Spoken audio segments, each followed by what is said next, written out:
आजच्या या सोहळ्याचे अध्यक्षस्थान सन्माननीय श्री संदीप चौधरी सर यांनी भूषवावे अशी मी त्यांना विनंती करतो.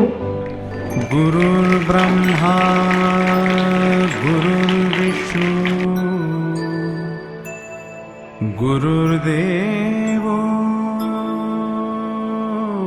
महेश्वरः गुरु साक्षात् परब्रह्म तस्मै श्री गुरवे नमः.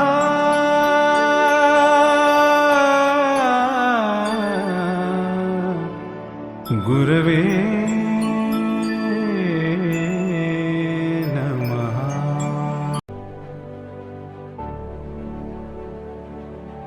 या श्लोकाचा अर्थ असा होतो की गुरु एक ब्रह्मा विष्णू महेश आहेत आणि एक परब्रह्म आहे. अशा गुरूंना माझा साष्टांग नमस्कार.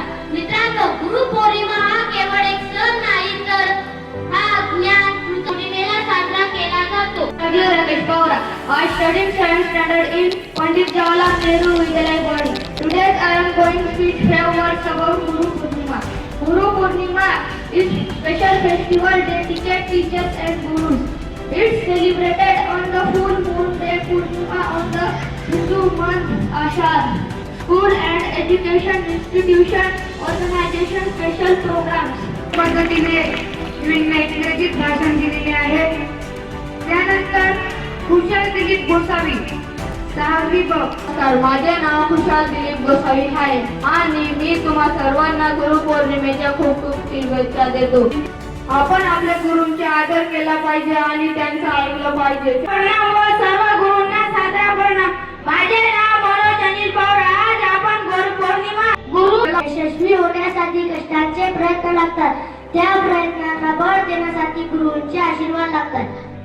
गुरु म्हणजे आपल्या जीवनात योग्य मार्ग दाखवणारा प्रत्येक व्यक्ती हा आपला गुरु असतो. आई वडील शिक्षक आणि जीवनातील सर्वजण जे आपल्याला ज्ञान संस्कार शिस्त आणि चांगले विचार घडवण्याचे प्रेरणा देतात. आदरणीय मुख्याध्यापक शिक्षक आणि माझ्या प्रिय मित्रांनो, तुम्हा सर्वांना माझा नमस्कार. गुरु पौर्णिमा हा दिवस गुरुच्या प्रती श्रद्धा व्यक्त करण्याचा विशेष दिवस आहे. गुरु म्हणजे आपल्याला आज्ञातून ज्ञानाकडे नेणारा मार्गदर्शक. My name is Ashwin Shivaji Vasawe. Today I am here to discuss about Guru Purnima. On Nepal, as you all know, teacher and principal are one of the Guru Purnima म्हणून साजरी केली जाते. आजच्या दिवशी थोर महर्षी व्यास यांचा जन्म झाला म्हणून गुरु पौर्णिमा येथे जमलेलो आहोत. या निमित्ताने मी काही 2 शब्द बोलणार आहे. ते तुम्ही शांततेने ऐकावे अशी माझी नम्र करायचं असेल तर घागर जर आपण उभी त्या पाण्यामध्ये टाकली तर ती घागर कधी पाणी पिण्यासाठी जात असतो. घड्याळ ओली होऊ नये म्हणून घड्याळ पुन्हा दप्तरात ठेवून जातो. पण ती घड्याळ सुंदर असते, छान असते, मुलांना ती आवडलेली असते.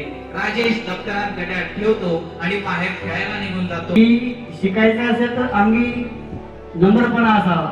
एक कोट आहे मराठीत, विद्या विनय शोभते.